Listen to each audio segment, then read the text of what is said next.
આ તો પરાકાષ્ઠાથી આપણા લોક કવિઓ લખે છે, એ વિનંતી કરું એ વિઠલા રે મારે 5 મહિનાનો પ્રસંગ, એ વિનંતી કરું હવે વિઠલા રે મારે 5 મહિનાનો પ્રસંગ, કે તો તારી એ નજરે દેખાડું નીતર જમી લેને જગદીશ, હું છું સતી ચંગાવતી અને ખોટું કદી બોલતી નથી, કે તો તારી એ નજરે દેખાડું નીતર જમી લેને જગદીશ, હું છું સતી ચંગાવતી અને ખોટું કદી બોલતી નથી. ચંગાવતી કટારી લઈ અને પેટમાં જ્યાં મારવા જાય એટલે ભગવાન પ્રગટ થઈ જાય, ચતુર્ભુજ રૂપે પ્રગટ થયા. બસ બસ બસ પરમાત્માને ધ્રુજાવી દીધા હોય, પરમાત્માને કંપાવી દીધા હોય ને તો માતાએ કંપાવી. અને કોઈ સંન્યાસીની ઝૂંપડીમાં, કોઈ બ્રહ્મચારીની ઝૂંપડીમાં પરમાત્માનો અવતાર થયો એવું આપણે સાંભળ્યું નથી. જ્યારે જ્યારે ઈશ્વરને જન્મ આપ્યો ને ત્યારે આ દેશની માતાએ જન્મ આપ્યો. જે પરમાત્માને પ્રગટાવી શકે, ઈશ્વરને જે જન્માવી શકે, એ માતાની તાકાતને તમે કમ ન સમજો. આ જગતમાં શ્રેષ્ઠ શક્તિ છે. અને એમાંય પતિવ્રતા જે નારી,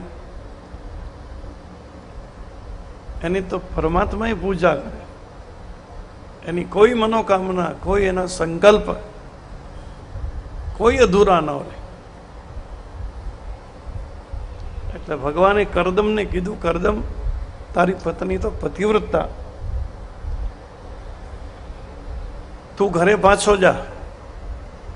કરદમે કહ્યું, ભગવાન અમારા નસીબમાં નથી, અમે સંસાર જોઈ લીધો. અરે ભગવાને કીધું, નસીબને બનાવવા વાળો અને બગાડવા વાળો હું છું. કદાચ બ્રહ્માએ તમારા પ્રારબ્ધમાં પુત્ર ન લખ્યો હોય તો હે કરદમ, વિધાતાના લેખમાં મેખ મારવા વાળો હું છું. તું પાછો ઘરે જા અને હવે હું તારે ત્યાં દીકરો થઈને આવું છું. સાક્ષાત ભગવાન એવું વચન આપ્યું, હું તારે ત્યાં. અને કરદમ ઋષિ પાછા કુટિયા ઉપર આવે. દેવહૂતિ માતાના હૃદયમાં ભગવાન શ્રી હરિ નારાયણે પોતાનું તેજ પધરાયું અને જ્યારથી પરમાત્માનું તેજ આવ્યું છે, દેવહૂતિ માતાનું ઓજસ વધવા લાગ્યું, દેવહૂતિનું તેજ વધવા લાગ્યું. દેવહૂતિ સમાધિમાં ડૂબ્યો. અનેક પ્રકારની અનુભૂતિઓ દે, કારણ કે ભગવાન અંદર બેઠા છે. દ્રષ્ટિની દિવ્યતા, મનની વિશુદ્ધતા. સવા ભક્તે તો આ બધી અનુભૂતિઓ લખી છે કે અંદર અનેક પ્રકારના વાજિંત્રો સંભળાય, અંતર્મુખ થવાય. મારા ને તમારા શરીરની અંદર છે ને એવું 14 બ્રહ્માંડમાં નથી, પણ મેન તમે અંદર ડોક્યું નથી. એ પડવે ભાળ પડી સારી,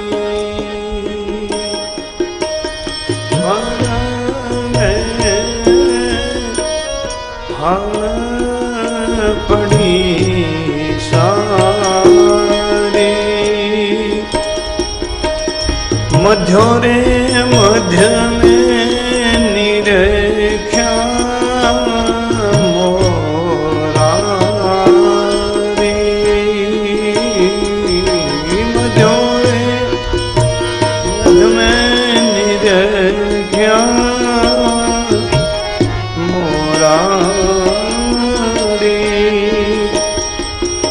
વાલમજી પરથી જાવું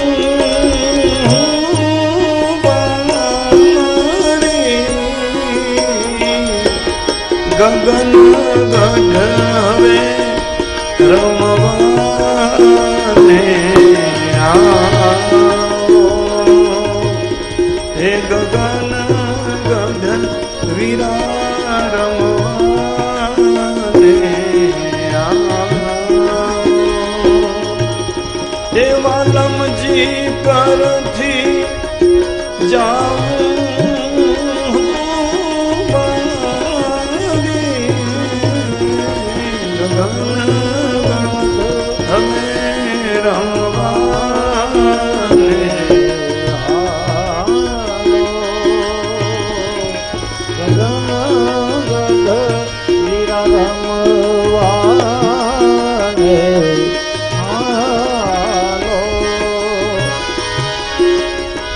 બીજે બોલે બહુ નામી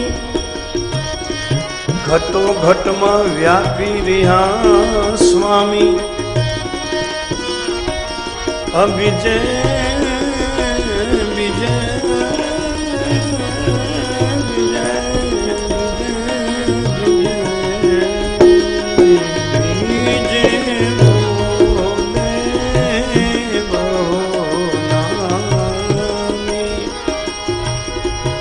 ઘટો રે ઘટમાં વ્યાપી રહ્યા સ્વામી તે જુગતીથી તમે જોઈ લો અંતર જામી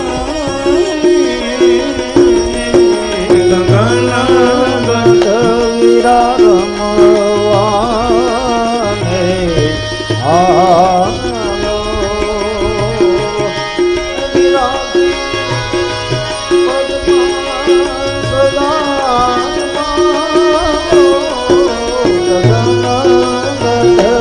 વીરા રમવાને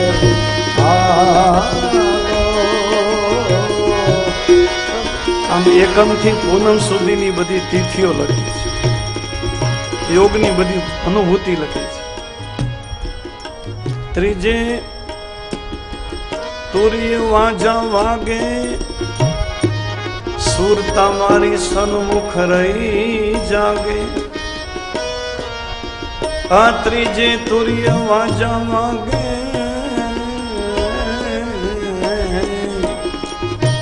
સુરતા મારી સન્મુખ રહી જાગે. એ મહાશૂન્યમાં ઓલી મોરલીઓ આવે ગગન ગંધ હવે રમવાને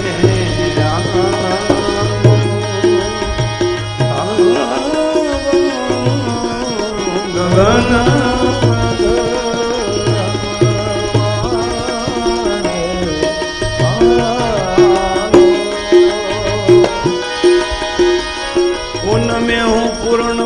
પામી મળ્યા છે મને ફૂલ ગરજી સ્વામી.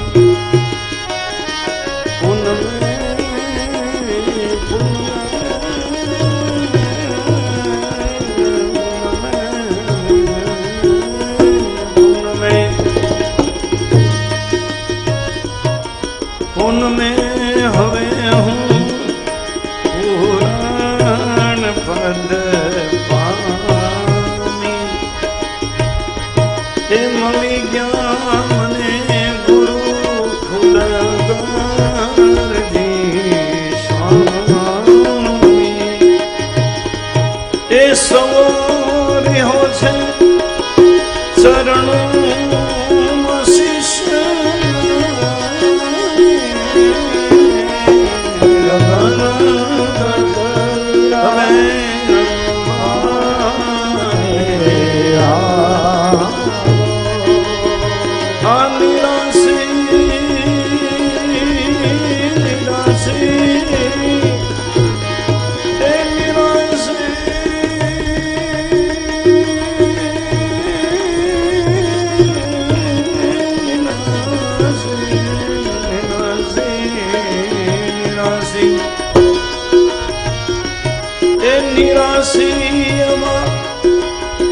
પદમાં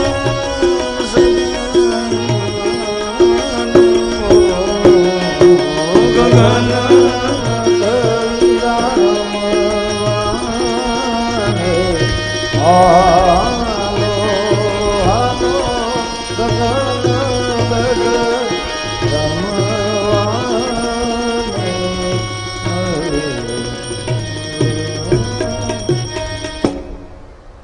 અનેક પ્રકારનો દિવ્ય અનુભવ દેવહૂતિ માતાને અનુભવાય છે. ભગવાન શ્રી હરિએ પોતાનો પ્રકાશ માતાજીના હૃદયમાં પધરાવ્યો છે. કરદમ ઋષિને સુંદર બધા વિચારો આવે, ધીરે ધીરે સમય પસાર થાય, દિશાઓ બધી સ્વચ્છ બને છે, ઠંડી મીઠી અને સુગંધી હવા ચાલે, વનસ્પતિ બધી નવપલ્લવિત બને, ઋતુ કઋતુના ભેદ છોડી અને તમામ વનસ્પતિને ફળ લાગે છે, કમળો ખીલે, મોર નાચે, એકદમ પ્રસન્ન આખું વાતાવરણ. દેવહૂતિ માતા કુટિયામાં આંખ બંધ કરી સમાધિસ્થ બેઠા છે. સમય આવતા દેવહૂતિ માતાના હૃદયમાંથી ભગવાન શ્રી હરિ નારાયણ કપિલ નારાયણના રૂપે પ્રગટે છે અને આ પૃથ્વી ઉપર કપિલ નારાયણનું પ્રાગટ્ય થાય છે. બોલીએ કપિલ નારાયણ ભગવાન કી, શ્રી ગોવર્ધન નાથ કી.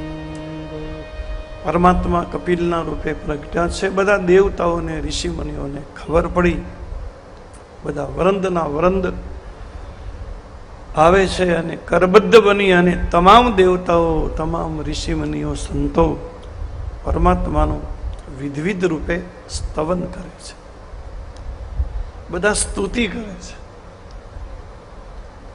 પરમાત્માની સ્તુતિ અર્ચના કરી અને દેવતાઓ યથાસ્થાને ગતિ કરી જાય, ઋષિમુનિઓ પણ પોતપોતાના આશ્રમે જાય છે. કરદમ ઋષિને એમ થયું કે હવે તો બધી મનોકામના પૂરી થઈ, હવે અહીં મારે રહેવાની બહુ જરૂર નથી, હવે મારે વનમાં જઈ મારું શેષ જીવન છે મારી હરિચિંતનમાં જીવનનું પૂર્ણ વિરામ કરવું જોઈએ. એટલે કરદમ ઋષિ કપિલ ભગવાનની રજા માગે, બાપ દીકરાની રજા માગે કે હું વનમાં જાઉં.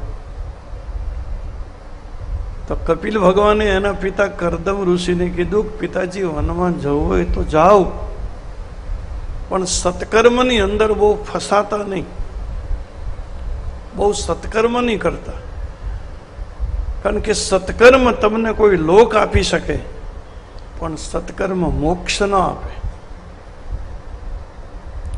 એટલે બહુ સત્કર્મની અંદર ફસાવું નહીં, બને એટલું પરમાત્માના નામનું સ્મરણ કરવું. સત્કર્મથી પુણ્ય મળે, પુણ્યથી કોઈ લોક મળે, સ્વર્ગ મળે, જનલોક મળે, તપલોક મળે, મહાલોક. પણ ત્યાં પુણ્ય હોય ત્યાં સુધી રહેવાનું હોય, પછી પુણ્ય પૂરા થાય તો વળી પાછું નીચે આવવું. ક્ષીણ પુણ્ય વિસંતિ મૃત્યુલોક. નરસિંહ મહેતાએ લખ્યું ને, ભૂતળ ભક્તિ પદાર્થ મોટું તો બ્રહ્મલોક મેં નાહી, પુણ્ય કરીને અમરાપુર પામ્યા. પુણ્ય કરી અને અમરાપુર એટલે સ્વર્ગ. પુણ્ય બધું કરી અને માંડ સ્વર્ગને પામ્યા, પણ અંતે 84 માહી, વળી પાછું અહીંયા.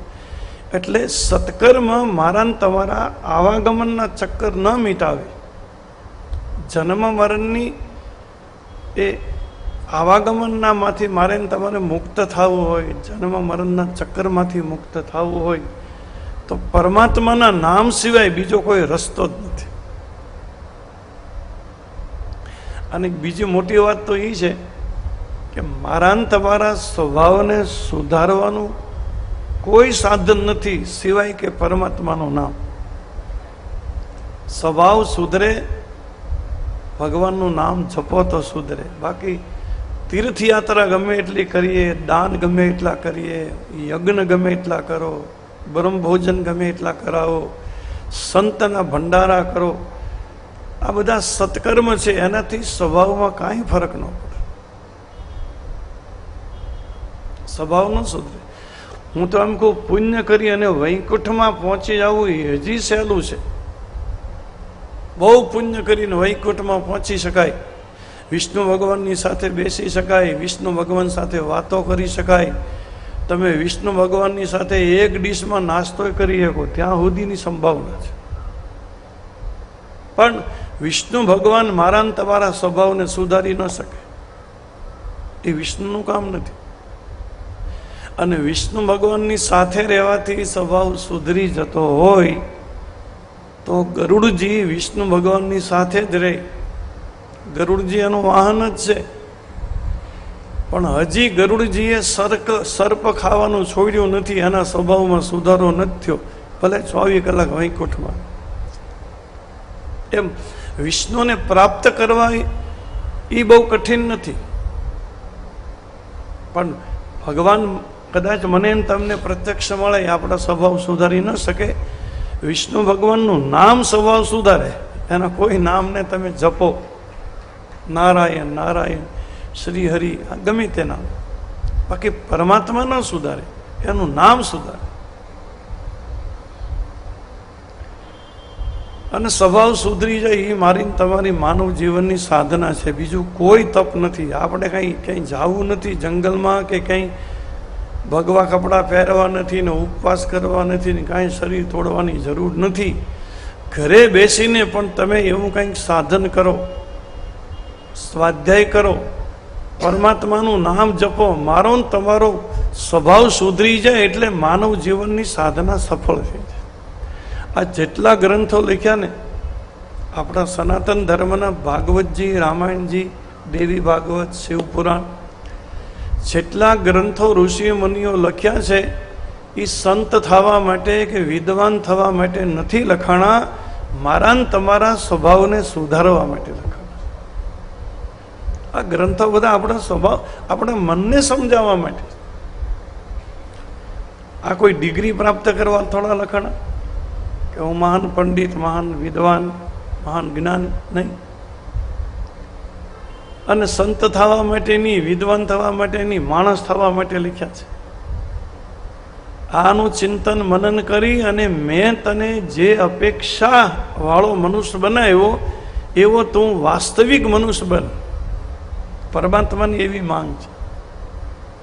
ઈશ્વરે માણસ તરીકે જે આપણી કલ્પના કરી છે અથવા તો જે અપેક્ષા કરી છે, ઈશ્વરને ગમે એવા આપણે માણસ બનીએ એટલા માટે ગ્રંથોનું સર્જન છે.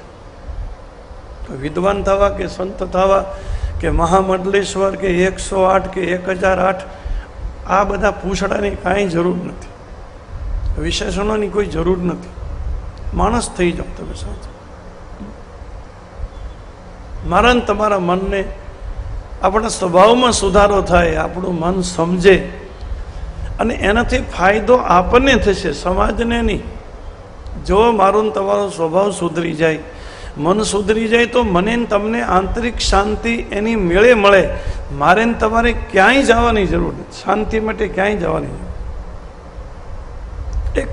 એક સહજ શાંતિ, સહજ સંતોષ. એટલે પરમાત્માનું નામ આપણા સંતોએ ગાયું છે ને, સમરુતો સુધરે મન ખા મેરા, સમરુતો એ સુધર જાય મનવા એ મેરા રે નબીજી.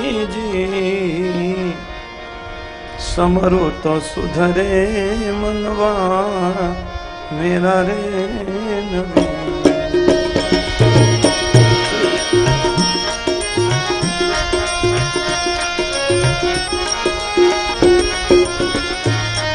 अल्लाह नबी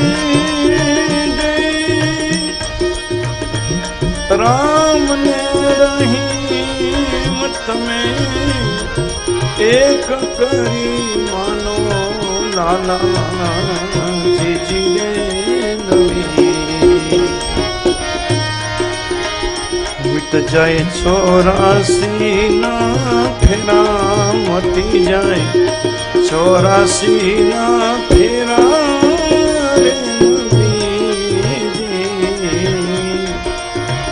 સમરો તો સુધરે મનવા મેરા રે નવી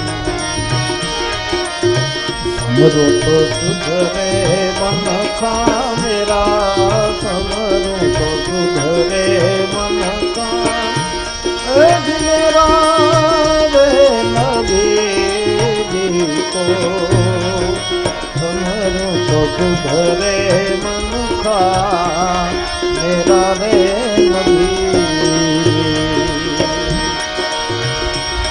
મનુષ્યના શરીરમાં આમ તો કાંઈ નથી, બહારથી સારું લાગે છે, બાકી અંદર બધી ગંદકી જ ભરી છે. હાડ ને માંસ ને લોહી, મજ્જા, રોગ, કફ, મળ, મૂત્ર.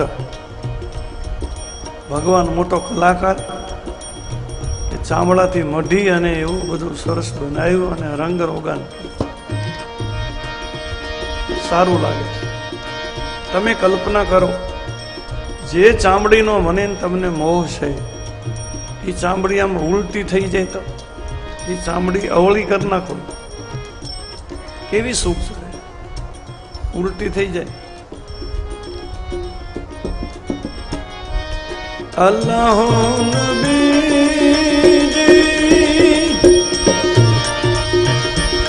કાચી માટી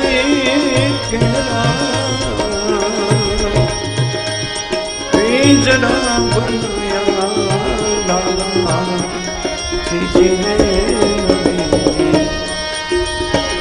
રંગ લગાયા ગહેરા ગહેરા રંગ લગાયા ગહેરા ગહેરા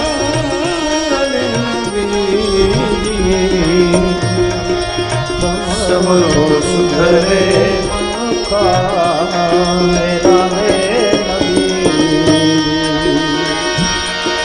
અલ્લાહો નબીજી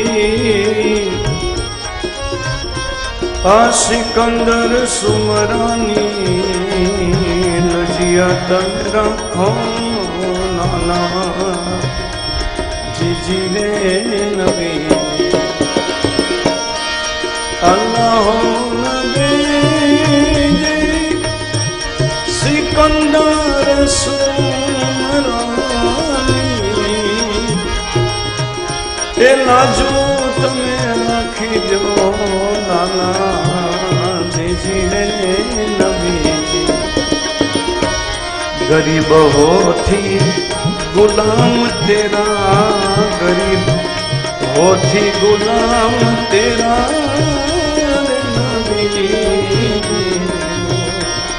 આ તમારું તો સુધરે મનખા મેરા રે નબી મેરું તો સુધરે મનખા મેરા તમારું તો સુધરે મનખા મેરા રે નબી તમારું તો સુધરે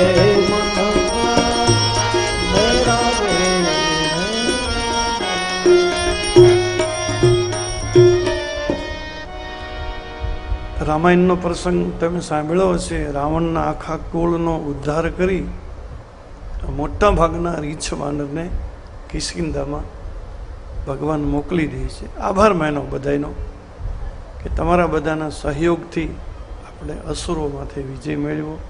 તમે મને બહુ સાથ આપ્યો, તમારો આભાર. કિષ્કિંધામાં જઈને મારું સુમન કરજો.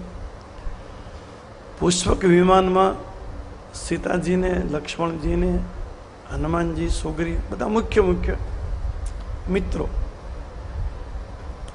એને બેસાડીને ભગવાન અયોધ્યામાં આવે એટલે લંકાના મેદાનમાંથી વિમાન ઉડ્યું આકાશમાં.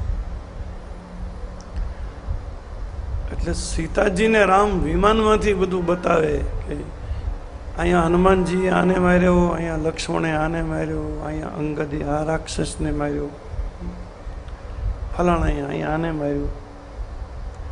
તો સીતાજી રામને પૂછ્યું, તો પછી તમે શું કર્યું? આ બીજા બધા આને માર્યો, તમે કઈ મારી હાટું ન કર્યું? રામે કીધું મેં 2 કામ કર્યા સીતા, હું તને બતાવું. અને પછી વિમાન ધીરે ધીરે ધીરે સમુદ્રમાં પર આવ્યું. રામ નામનો સેતુ બનાવ્યો હતો ને પથ્થરથી, એ બતાવ્યો અને શિવની પ્રતિષ્ઠા કરી. રામેશ્વર, શિવ એટલે વિશ્વાસ. રામે સીતાને કીધું, સીતા મેં 2 કામ કર્યા, એક તો રામ નામનો સેતુ બનાવ્યો અને વિશ્વાસની શિવની પ્રતિષ્ઠા કરી. અને મારું વચન છે કે કલયુગમાં કોઈ વિશ્વાસથી ખાલી મારું નામ જપશે તો રીંછ વાનર જેમ આ સમુદ્ર પાર કરી ગયા, એમ કલયુગનો જીવ ખાલી મારું નામ જપી અને ભવસાગર પાર થઈ જશે. મોટામાં મોટી સાધના છે અને બહુ સહજ, બહુ સરળ.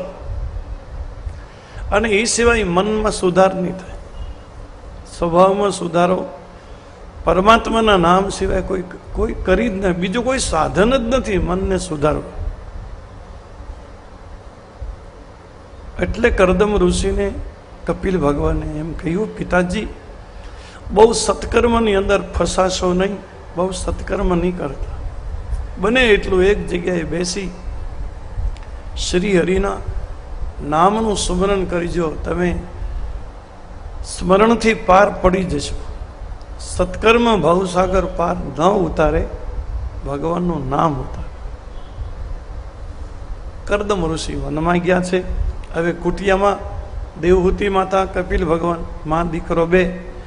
દેવહૂતિ માતા કેટલાક પ્રશ્ન પૂછે છે અને કપિલ ભગવાન એનો જવાબ આપે. એને ભાગવતમાં કપિલ ગીતા કહેવામાં 2-5 પ્રશ્નો પૂછ્યા છે. સૌથી પહેલો પ્રશ્ન એ પૂછો કે સૌથી પહેલા આ જીવાત્માનો વાસ ક્યાં હોય? આ જીવાત્મા સૌથી પહેલા ક્યાં હોય? માતાના ઉદરમાં એ કઈ રીતે આવે? માતાના ઉદરમાં કેવી રીતે એની વૃદ્ધિ થાય? પરમાત્મા એનો અંશ એમાં કેમ પધરાવે? મમ મનસે જીવ લોકે જીવ ભૂતો સનાતન. 9 મહિના સુધી જીવાત્મા માતાના ઉદરમાં રહી તો માતાના ઉદરમાં એને શું તકલીફ પડે, કેવી એની પરિસ્થિતિ હોય? 9 મહિના પછી જીવ આ સંસારમાં જન્મ લે, અનેક પ્રકારના કર્મની અંદર ફસાય છે. સ્વાર્થને આધીન, લોભ અને પ્રલોભનને આધીન આ જીવ ન કરવા જેવા કર્મ કરે અને પરિણામે જીવની કર્મની જાળ બને. જીવ ઉચ્ચ લોકમાં જાય, પાછો નીચ લોકમાં આવે. આમ જીવના આવાગમન શરૂ થાય. તો કર્મના પ્રકાર સમજાવો, કેટલા પ્રકારના કર્મ, તમારી માયાનું શું સ્વરૂપ છે એ સમજાવો. અને જીવ તો પછી પશુ પંખી કીડી મકોડી 84 લાખ યોનિમાં એમનામ આવતો હોય જતો હોય, આવતો જતો હોય. એમાં પશુ પંખીના શરીરમાં કોઈ હરિભજનની સુવિધા નથી, તો પછી જીવનો ઉદ્ધાર કેમ થાય? કઈ રીતે આ જીવની મુક્તિ થાય? જન્મ મરણના ચક્કરમાંથી કઈ રીતે મુક્ત બને? અને છેલ્લો પ્રશ્ન એ પૂછ્યો કે મારે ક્યાં સુધી આ દીવાબત્તી ને અગરબત્તી ને ફૂલ ને ચંદન ને આ બધું ક્યાં સુધી કર્યા કરવું ભગવાન? અને કપિલ ભગવાન દેવહૂતિ માતાને સંક્ષિપ્તમાં આનો જવાબ આપે છે કે માં, જીવાત્માનો સૌથી પહેલા વાસ અનાજના કણમાં હોય. જીવાત્માનો સૌથી પહેલા અનાજના કણમાં હોય અને અનાજના કણમાંથી સૌથી પહેલા જીવાત્મા પુરુષના ઉદરમાં આવે, સ્ત્રીના ઉદરમાં. પુરુષના ઉદરમાંથી શુક્રના રૂપે એ માતાના ઉદરમાં જાય. એક ખાલી પાણીનું બિંદુ હોય. પછી તો માં જે ખાતી હોય પીતી હોય એનો રસ, એનો સાર પકડી પકડી ગ્રહણ કરી અને ધીરે ધીરે ગર્ભવાસમાં આની વૃદ્ધિ થાય. 5 મહિનાનો ગર્ભ બને ત્યાં સુધી પરમાત્મા એનો અંશ ન પધરાવે. ત્યાં સુધી 5 મહિનાનો ગર્ભ હોય ત્યાં સુધી એને કોઈ આકૃતિ ન હોય, હાથની, પગની, આંખની, નાકની, કાનની, ખાલી પિંડ જ હોય. 5 મહિનાનો ગર્ભ થાય પછી ભગવાન પોતાનો અંશ એમાં પધરાવે, આત્મા. અને ઈશ્વર અંશ પધરાવ્યા પછી એની બધી આકૃતિ બને. પણ માતાના ઉદરમાં જીવાત્માને બહુ દુઃખ પડે, અતિશય દુઃખ પડે. નરકની જ યાતના ભોગવે સાજીવ. માં જે ખાય એની સીધી અસર જીવાત્મા માટે પડે. માં ગરમ ખાય, ઠંડુ ખાય, કડવું ખાય, તીખું ખાય, તુરું ખાય, મીઠું ખાય, એની સીધી દુઃખદ અને દુસ્સહ અસર. આટલું જ નહીં, માં પછી બેસતી હોય, સૂતી હોય, માં વાંકી વળે, માં આળોટે. માના ઉદરમાં જે નાના નાના જીવ હોય છે ને એ આ જીવાત્માને દંશ આપતા હોય છે, જેને કૃમિ કહેવામાં આવે. પણ આ જીવ ફરિયાદ કરી શકતો નથી, રડી શકતો નથી. માતાના ઉદરમાં અંધકાર સિવાય કાંઈ નથી, કોને કહેવું? અને તમે આટલો વિચાર કર્યો કે આપણે બહુ દુઃખ પડે તો આપણે કોઈની આગળ 2 આંસુ પાડીને હળવા થઈ શકીએ, પણ માના ઉદરમાં મને તમને રડવાની છૂટ નથી. એ દુઃખ કેવું હશે વિચારતા. ત્યાં હું તમે રડી ન શકે, કાંઈ દેખાતું જ નથી, અંધકાર છે. અને એટલી બધી જગ્યા પણ નથી કે આરામથી સૂઈ શકીએ કે બેસી શકીએ. જગ્યા બહુ તંગ છે, સાંકડી છે, એટલે ટૂંટિયા વાળીને જીવાત્માને રહેવું પડે. અને એ તે અધશીર રહેવું પડે. માથું નીચે હોય અને પગ ઉપર હોય. મળમૂત્રના જ્યાં ખાડા હોય ત્યાં આ જીવાત્માનું મુખ હોય, એટલે સતત મળમૂત્રની દુર્ગંધ રાત ને દિવસ આ જીવને લેવી પડે. અતિશય કષ્ટ પડે. જીવ પરમાત્માને પ્રાર્થના કરે, હે હરિ મને આમાંથી મુક્ત કર, હે હરિ આમાંથી મુક્ત કર. પરમાત્મા, નરકની પીડામાં છું, નરકના કુંડમાં છું, આમાંથી તું મને મુક્ત કરીશ, સંસારમાં મોકલીશ તો હું તારું ભજન જ કરીશ, બીજું કાંઈ નહીં કરું. આવી રીતની ચર્ચા આપણે ભગવાન સાથે કરી છે. મેન તમે બધાય. ભગવાને ત્યારે આપણને એમ કીધું કે હું તને મુક્ત કરું, સંસારમાં મોકલું તો તું મારું ભજન જ કરીશ. આપણે હા પાડી, હું બીજું કાંઈ નહીં કરું, 24 કલાક તમારું ભજન જ કરીશ. ત્યારે પરમાત્માએ વચન આપ્યું કે તું સંસારમાં સતત મારું ભજન કર ને બીજું કાંઈ ન કર, તો સંસારમાં તને જેટલી વસ્તુ જોઈએ એટલી વસ્તુ અપાવી દેવી અને આપેલી વસ્તુની રક્ષા કરવાની જવાબદારી મારી. આવું ભગવાન યોગક્ષેમ વહામ્યહમ અનન્ય ચિંત્યા અંતે તે જનો પર્યુપાસતે. ગીતામાં કૃષ્ણ બોલ્યા છે, જે અનન્ય ભાવથી મને ભજે છે, બીજા કોઈને નહીં, સપનામાં કોઈનો ભરોસો નહીં, જાગતા સૂતા બેઠતા ઉઠતા કેવળ કૃષ્ણ કૃષ્ણ. અને સતત જે મને ભજે છે ને એને સંસારમાં નથી મળ્યું એ મેળવી દેવાની જવાબદારી, અને મળી જાય એની સર્વાંગ રીતે રક્ષા કરવાની જવાબદારી. યોગ એટલે મેળવી દેવું, ક્ષેમ એટલે રક્ષા કરવી. અનન્ય ચિંતયા યંતે તે જનો પર્યુપાસતે તેષામ અભિયુક્તાનામ યોગક્ષેમ વહામ્યહમ. જે અનન્ય ભાવથી જે એને શરણે પહોંચી ગયા છે, બધું છોડીને એના બધાય કાર્યો પરમાત્માએ કર્યા. અને એનું સીધું સાદું ઉદાહરણ આપણી સામે નરસિંહ મહેતાનું છે. નરસિંહ મહેતાના 52 કામ કર્યા. તમે વિચાર કરો, 52 વખત જૂનાગઢમાં આવ્યું અને કેવી શરણાગતિ છે. સામળસા ગુજરી જાય, નરસિંહ મહેતાને કોઈ કીધું તમારો દીકરો ગુજરી ગયો, તો કૃષ્ણને કેવું સાચું, એને આપ્યો તો ને એને લઈ લીધો, મારે શું લેવાનું. જેના મનને આમ વિચલિતતા નહીં જાય, ગમે એ પરિસ્થિતિ થાય, સુખની દુઃખની, અને ચિત્તું સિદ્ધની ચિંતા દરેક કૃષ્ણને કરવું હોય તો તમે વિચાર તો કરો કેટલું સમર્પણ છે, કેવી શરણાગતિ છે. એને જે કરવું એ કરે, મારે કાંઈ લેવા દેવું.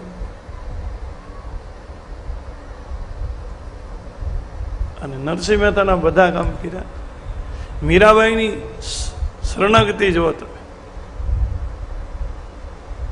પ્રસાદ માની અને વિષ મોકલાયું, ઝેરનો કટોરો મોકલાયો એના દિયરે, કીધો કે કૃષ્ણનો પ્રસાદ છે. અને કેટલા વિશ્વાસથી એને ઝેર પીધું છે. અને પરમાત્માને દોડી અને મીરાના કંઠમાં બેસવું પડ્યું. અને મીરાનું જે ઝેર હતું ને એ કૃષ્ણને પીવું પડ્યું. તમે વિચારતો કરો, આ દુનિયામાં એ સારન જોયો, જન્મ બધો મેં ખોયો. આ દુનિયામાં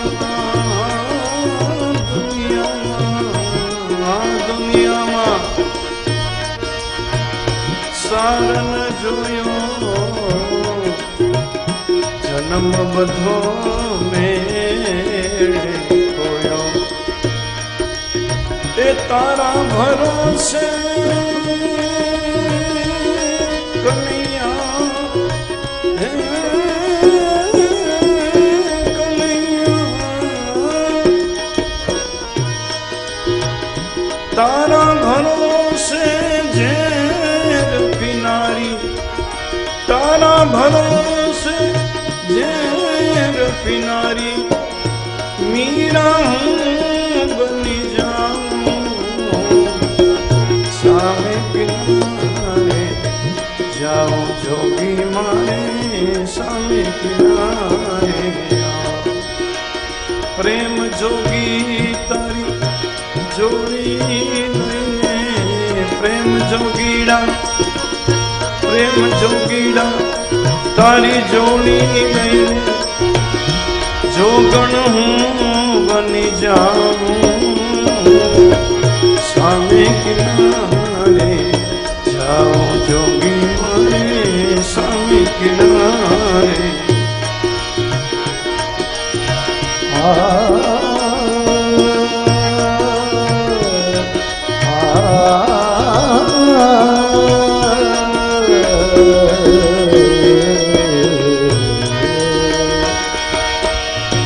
આતનનો તંબુર બનાવો, મેહ નખલીએ એને નાચ નચાવો. આતનનો તંબુર બનાવો,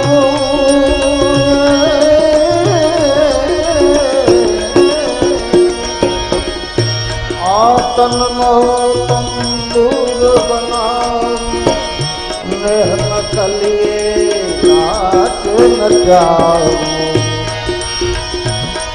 રોમ રોમ રણુતાર મુખે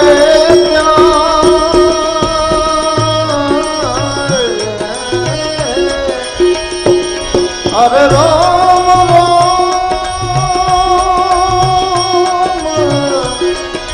રણુતાર મુખે અલખ નિરંજન જોગી સામે કિનારે જાઉં. પ્રેમ જોગી જોડી લઈને જોગણ હું બન જાઉં. મારે સામે કિનારે જાઉં, જોગી મારે સામે કિનારે જાઉં. જો તમે રામ બનો તો હે પ્રભુજી મારા રામ, મારા રામ, મારા રામ બનો તો એ હું શબરી થઈને, રામ બનો તો મારા રામ બનો,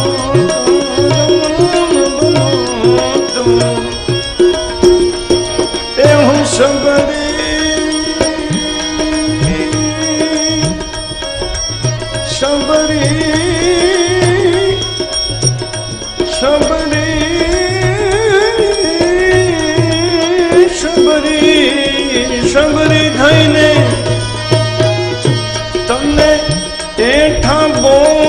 ધરાવું સામે કિનારે જાઉં જોગી મારે સામે કિનારે જાઉં જોગી મારે સામે કિનારે.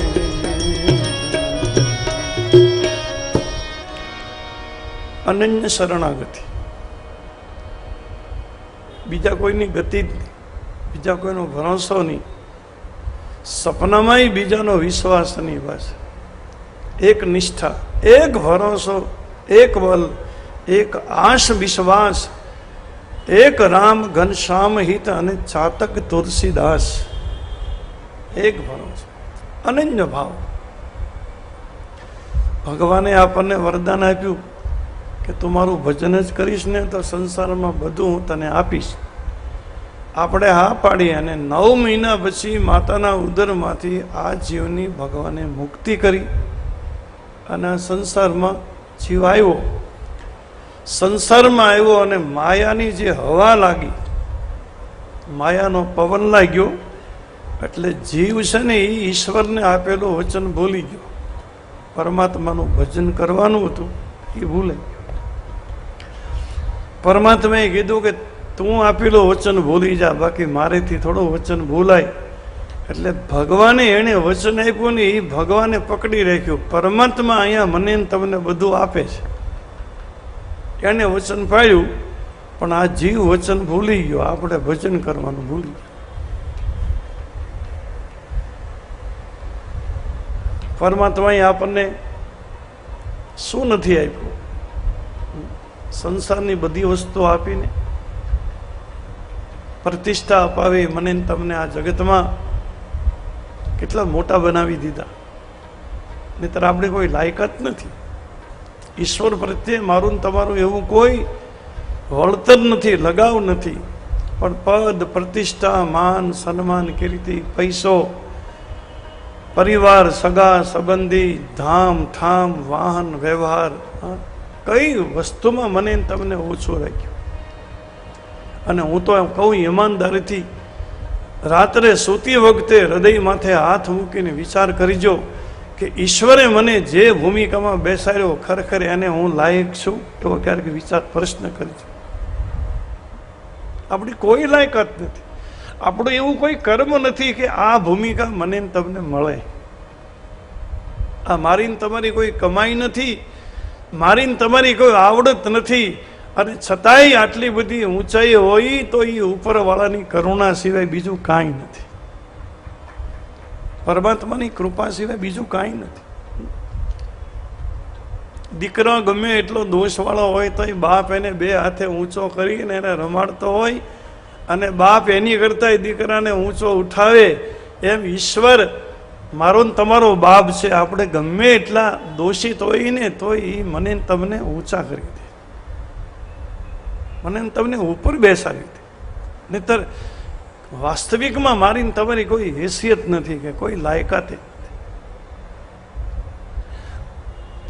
મારો વ્યક્તિગત મત તો એવો છે કે આપણને ખીચડી અને છાશ મળે, આ 2 વસ્તુ એટલી મારી તમારી લાયકાત નથી. અને છાશ ને ખીચડી 2 આપી દઈને તોય એનો ઉપકાર મનાય. એટલે આપણે નીચે પડેલા છીએ. એને બદલે એને આપણને કેટલું આપી દીધું વિચાર. અને છતાંય આ જીવ હજી એનો કુટિલતા ન છોડે, એનું અભિમાન ન છોડે, એના હૃદયના ઝેરને મારે નહીં. અને આ જીવ, દુષ્ટ જીવ પરમાત્માને ભજે નહીં. ભગવાને છૂટા છે એટલું બધું આપ્યું. અને એનો આભાર માનવો જોઈએ, એનો ઉપકાર માનવો જોઈએ. ધૂળમાં પડેલા આપણે ધૂળમાંથી મને તમને ફૂલ બનાવી દીધા છે, તો હવે તો ભજવા જોઈએ કે એવા સ્વાર્થમાન, એવા દ્વેષમાન, એવા ઈર્ષામાન આપણે એવા અંતરાય ઊભા કર્યા ને એવા વિક્રમ કર્યા, પાપ કર્મ ઊભા કર્યા છે. અને એવું જીવન મેન તમે બગાડ્યું છે. અને પરિણામે જીવ માયાની જાળમાં પીડ્યો છે. ઊંચ નીચ લોકમાં જાય, નીચ લોકમાં આવે. અને પછી તો માયાની તો એવી જાળ છે ને કે એમાંથી જેમ જેમ તમે નીકળવાની કોશિશ કરો આમ વધારેમાં વધારે ઉતરતા જ. કૃષ્ણએ તો ગીતામાં કીધું કે અર્જુન ગહનો કર્મણો ગતિ, અર્જુન મારા કર્મની ગતિ ગહન છે, એનો છેડો તને કંઈ મળશે જ નહીં, બધા એમાં ગૂંથાઈ ગયા છે. આ જાળ મેં એવી બનાવી છે કે કર્મની જાળમાંથી જીવ એની મેળે કોઈ બહાર નીકળે નહીં, વધારેમાં વધારે અટવાતો જાય, વધારેમાં વધારે ગૂંથાતો જાય. અને 3 પ્રકાર છે કર્મના: સંચિત કર્મ, પ્રારબ્ધ કર્મ, ક્રિયમાણ કર્મ. અત્યારે જે કરીએ છીએ વર્તમાન કાળમાં એને ક્રિયમાણ કર્મ કહેવાય. મારા ને તમારા રોજે રોજના કર્મ ઉપર જમા થાય અને કેટલાય જન્મના કર્મનો આપણો ઢગલો, પર્વત જેવો ને આ ઢગલો છે, એ આ કર્મ પછી જમા થાય. આ શરીર પૂરું કરીને ઉપર જાય, એ ઢગલામાંથી બીજા કર્મ લઈને બીજો જન્મ મળે, એને પ્રારબ્ધ કર્મ કહેવાય. એ ઢગલો છે એને સંચિત કર્મ કહેવાય. વળી શરીર મળે, વળી કર્મ કરી, વળી જમા થાય, વળી પાછા જાય, વળી ઢગલામાંથી કર્મ લઈને ત્રીજો જન્મ મળે. એમ મારા ને તમારા કર્મ કોઈ દી શાંત થાય નહીં અને સંચિત કર્મનો ઢગલો કોઈ દી ખતમ થાય નહીં અને આ જીવનો કોઈ દી ઉદ્ધાર થાય. પુનરપી જનનમ પુનરપી, વારે વારે વારે વારે. અને કર્મની ગતિ બહુ સૂક્ષ્મ છે. જે ઇન્દ્રિયો કર્મે ને એ ઇન્દ્રિયને જ ભોગવવું પડે.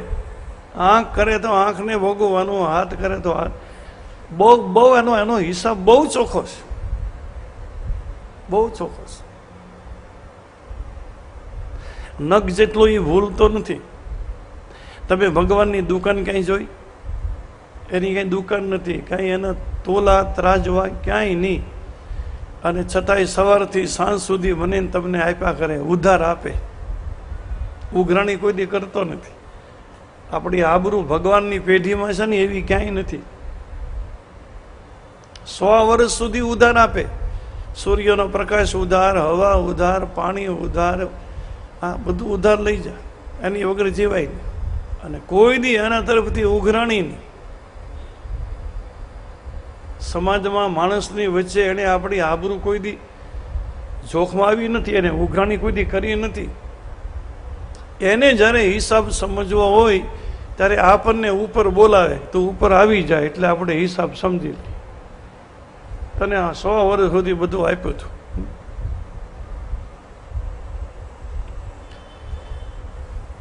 खुदा सेठ सबका किया हाट कबका, वसीला रबका उसे धीर धारे, शबो शाम देता नहीं दाम लेता, न करता भजे तान मिलते को मारे, दिया सोई लगता हिसाबों में रखता न नखता विसारे, मुरादन कहे यार अकड़ कैसे फिरता, खुदा शाह ऐसा पकड़ चीर डारे, खुदा खेल करता किसी से न डरता, किसी मौत मरता, किसी को जिलाता, किसी कह घोड़ा, किसी पाव खोड़ा, किसी को न जोड़ा फैयादा चलाता, किसी राज पाता, किसी मांग खाता, किसी को रुलाता, किसी को हंसाता, मुरादन कहे जो सही करके देखा तो खुदा ने किया सो अकल में न आता, खुदा रहनुमा है न किसकी तमा है न पैसा जमा है, खलक को खिलाता, नहीं कार भारी नहीं शाहूकारी, नहीं दोस्तदारी कहाँ से वो लाता, नहीं खेत वाटा नहीं फौज फाटा, नहीं पास काटा फिर भी अदल को चलाता, तो मुरादन कहे सही करके देखा खुदा की खूबी का नहीं पार पाया.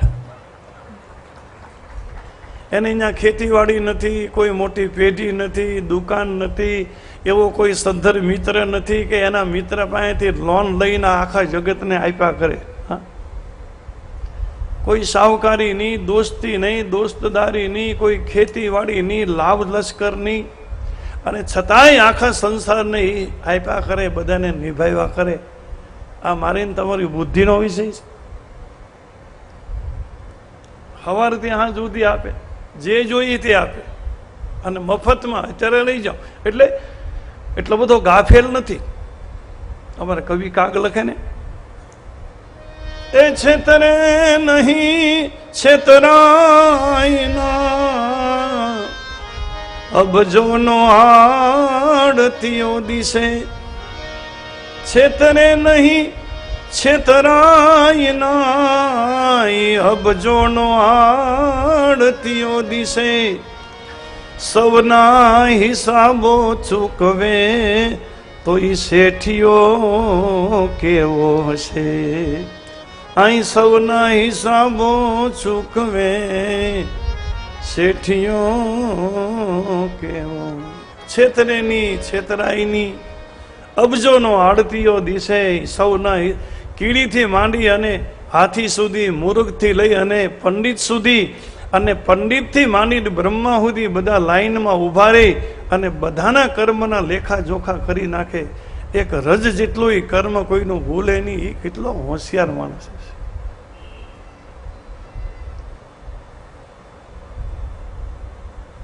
કર્મનો હિસાબ અકાટ્ય છે, કર્મની મીમાંસા અતૂટ છે, અને આ કર્મ ભૂમિ છે. પૃથ્વી ઉપર જે આવે એને કર્મ કરવા જ પડે, અને કરેલા કર્મ ભોગવવા પડે. કર્મનો નાશ કરવાના બે રસ્તા છે. જે કર્મ છે એ ભોગવી લ્યો તો એ મટે, અને કાં પછી તીવ્ર હરિભજન કરો, અખંડ હરિનામનો જાપ કરો, તો મારા ને તમારા કર્મ બળે. આ બે સિવાય કર્મમાંથી મુક્ત થવાનો ત્રીજો કોઈ રસ્તો જ નથી. જો ભજન ન કરવું હોય તો ભોગવી લેવાના, અને હરિભજન કરે. સવા ભક્તે બહુ સારું લખ્યું ને, આ દુનિયામાં સૌની માથે વિપત્તિ ઓચિતાની આવી પડે. વિપત્તિ આવે ને એની કોઈ આગાહી ન હોય, એની અગાઉથી કઈ વોર્નિંગ ન હોય. જેની માથે વિપત્તિ આવી ઓચિતાની જ આવે. આ દુનિયામાં સૌની ઉપર વિપત્તિ ઓચિતાની આવી પડે, પણ દાસ સવો કહે દોઈ કર જોડી, ઓલા નામ વાળાને નહીં નડે. જે નામ જપે છે ને એને કઈ નડશે નહીં, એમાંથી બચી જાય. અને નામનો તો એવો પ્રભાવ છે કે જો વિધિસર એટલે નિયમસર જો નામ જપાતું હશે ને તો નામ અનુકૂળતામાં ભોગથી બચાવી દેશે, અને પ્રતિકૂળતામાં ભયથી બચાવી દેશે. નામ મને ને તમને માયાથી પણ બચાવે અને ભયથી બચાવે. નામ મને ને તમને નિર્વિકાર પણ બનાવે, અને નામ મને ને તમને નિર્ભય પણ બનાવે.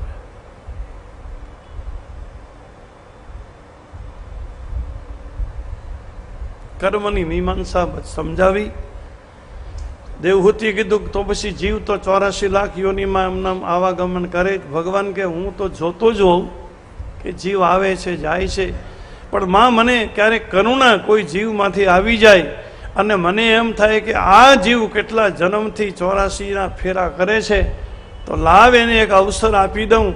એટલે માં હું કરુણા કરીને જીવને એક મોકો આપું, એને મનુષ્યનો દેહ આપું, કે મનુષ્યના દેહમાં થોડું હરિભજન કરે, થોડું સુમરણ કરે, થોડો સત્સંગ કરે, સેવા કરે, અને જો એના કર્મ બળે તો જીવનો ઉદ્ધાર થાય, એના આવાગમન માટે. એટલે ભગવાને કરુણા કરીને મને તમને 84ના ફેરા મીટવવા માટે આ ફેરો આપ્યો છે. મનુષ્યનો દેહ એક સુંદર મજાની બગીચો છે. સંસારનું આખું આ રણ છે, સંસારનું જંગલ છે. એમાં મારીને તમારી સરસ મજાની વાડી છે, અને આમાં મારીને તમારે ભક્તિની ખેતી કરવાની. અને આ સંસાર રૂપી જંગલમાં 5 મરગલા રહે છે અને 25 મરગલી રહે છે, કારણ કે પ્રકૃતિની સંખ્યા 25 છે. 5 મરગલા એટલે કામ, ક્રોધ, લોભ, મદ ને મોહ, આ માયાનો વિસ્તાર છે. હવે ખેડૂત બગીચો બનાવતો હોય, કંઈક પાક કરતો હોય, તો ખેડૂતે રાત્રે ત્યાં જાગવા જવું જોઈએ ખેતરે. અને ખેડૂત જો રાત્રે જાગે નહીં, ધ્યાન ન રાખે, તો જંગલના મરગલા આવી અને જે કંઈ પાક હોય ને એ બધું ખેદાન મેદાન કરી જાય. એટલે કીધું કે હે જીવ, તું આ સંસારના જંગલમાં જાગતો રહેજે. માયાની મીઠી લહેર છે ને એ તને સુરાવી દેશે, કારણ કે માયા એટલી બધી મીઠી, મને તમને આમાં નીંદર આવી જાય. અને જીવ જેવો માયામાં સૂઈ જાય એટલે આ બહારના જે મરગલા છે ને મરગલીઓ છે એ બધી આવે અને ભક્તિના ખેતરને ખેદાન મેદાન કરે. આમાં જાગૃતિ રાખવી જોઈએ. અને મનુષ્યનો દેહ તો કસ્તુરીની ખેતી છે. આપણા પાસે આપણને એકલા નથી મોકલ્યા, આપણી સાથે 2 ચોકીદાર વોચમેન આપ્યા છે, જ્ઞાન અને વૈરાગ. ભગવાન કે તને એકલાને નથી મોકલતો, જ્ઞાન વૈરાગ્ય એ તારા સિક્યુરિટી છે. એનો સહકાર લેજે જ્ઞાન વૈરાગનો, તો માયાની હવા તને ઊંઘવા નહીં દે, તને જાગ્રત રાખશે, તારી ભક્તિની ખેતી પરિપક્વ થશે. અને કબીરદાસે अब मैं क्या करूं मेरे भाई, क्या करूं मेरे भाई, अमृग लो खेत गयो सब खाए, अमृग लो खेत गयो. क्या करूं मेरे भाई, अब मैं क्या करूं मेरे भाई, एक गया सब खाई मृगला, एक गया सब खाई. 5 मृगला 25 मृगली रहवे इस बन माही, रहवे इस बन माही.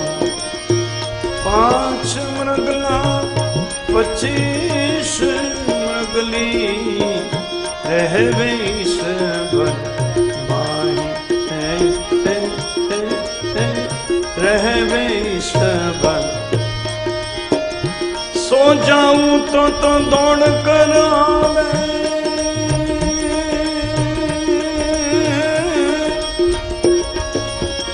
सो जाऊं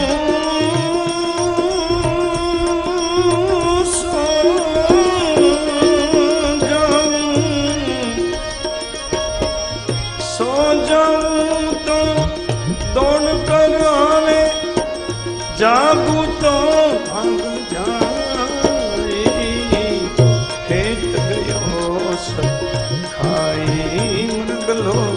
खेत गयो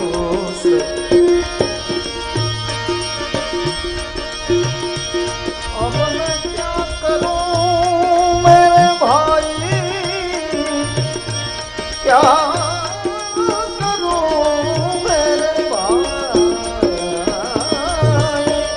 क्या करूं मेरे भाई, खेत गयो सब खाए मृगला, गया सब खाई, गया सब खाई. केसर कस्तूरी को क्यारो बनायो, शोभत है बन माही, शोभत है बन.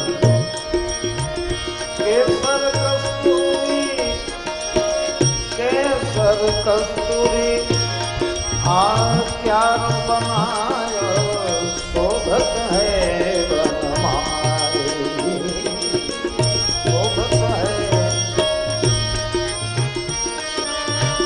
राम लखन यानी चौकी करत है,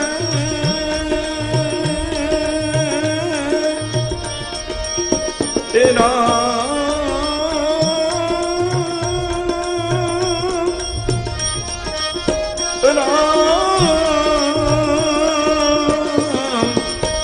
राम लखन चौकी करत है, सींचत सीता माई, खेत गयो मृगलो, खेत गयो सब खाई. क्या करूं क्या करूं